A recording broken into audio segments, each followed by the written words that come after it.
Hi guys, ito nga lang pala yung ginawa namin kaninang umaga.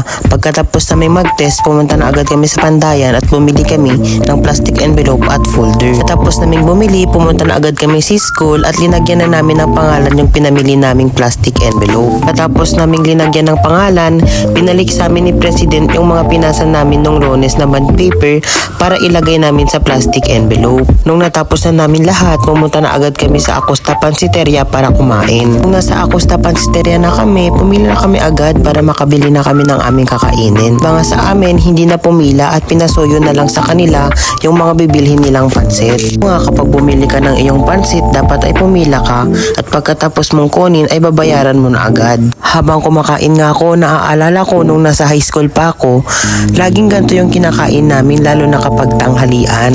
Tapos nga namin kumain, umuwi na din kami agad. Siya na nga po at maikli lang ang video natin ngayon. Babawi po ako sa susunod. Maraming salamat!